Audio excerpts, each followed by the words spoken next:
Dans l'ancienne dispensation, tout devait être dit au peuple. Il obtenait les choses par quelqu'un d'autre, de seconde main.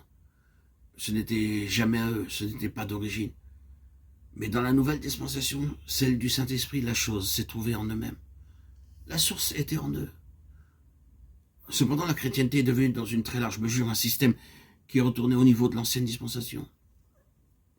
Cela signifie que nombreux sont les chrétiens qui ont leur vie fondée sur des messages et sur des sermons qui vont de réunion en réunion afin que d'autres leur disent certaines choses. Combien de chrétiens rencontrez-vous aujourd'hui qui vivent réellement dans une personnelle et véritable révélation de Jésus-Christ? Je ne pense pas que ce soit quelque chose de peu d'importance. Le grand besoin de nos jours, c'est que le peuple de Dieu soit rétabli sur la même base que l'Église au commencement, sur la base du Saint-Esprit. Cette base n'est pas constituée en ayant de nombreuses informations données aux chrétiens, mais quand les croyants ont cette faculté de la vue spirituelle en eux-mêmes, cette capacité pour voir, afin qu'ils puissent voir par eux-mêmes. Pouvez-vous dire, mes yeux sont ouverts, je vois le dessein éternel de Dieu, je vois ce que Christ signifie, je vois de plus en plus le Seigneur Jésus. S'il n'en est pas ainsi, le Saint-Esprit sera derrière nous, et nous devrons faire demi-tour et revenir en arrière pour le retrouver là où nous l'aurons laissé, car la vie dans le Saint-Esprit est une vie de croissance constante de la vision. La vision est absolument vitale, elle l'est en tant que faculté à l'égard de l'objet même de cette vision. Nous devons voir que pour conserver cette faculté vivante et une vision grandissante, le Saint-Esprit doit posséder un instrument. Il œuvre toujours par le moyen d'un instrument. Et cet instrument, c'est la croix. C'est-à-dire le principe de la croix du Seigneur Jésus. Cela signifie la suppression de tout ce qui ne peut pas entrer dans le nouveau royaume, mettant en évidence ce qui, aux yeux de Dieu, est mort et doit être jeté. La totalité de la vie du moi.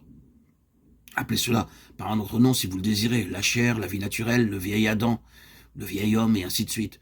Je préfère ce terme de principe, du moi, car il est très compréhensible, que ce soit le principe du moi se manifestant vers l'extérieur, en s'affirmant, en s'imposant partout, là où ce moi peut avoir de l'impact, ou bien lorsqu'il agit vers l'intérieur, attirant tout à lui-même. Oh, il y a beaucoup de facettes de la vie du moi dans ces deux directions. Nous pouvons identifier celles qui sont les plus évidentes, mais savons-nous jusqu'où cette vie du moi est enracinée profondément en nous, avec toutes ces nombreuses ramifications? Nous ne parviendrons jamais au bout dans ce domaine, jamais, non, jamais. Ce principe s'étend tentaculairement dans toute notre constitution, ce moi, qu'il soit affaibli ou qu'il soit encore fort, car il est tout aussi mauvais quand il est faible ou bien quand il est fort. L'attendrissement sur soi-même n'est seulement qu'un moyen d'attirer l'attention sur nous en étant préoccupé de nous-mêmes.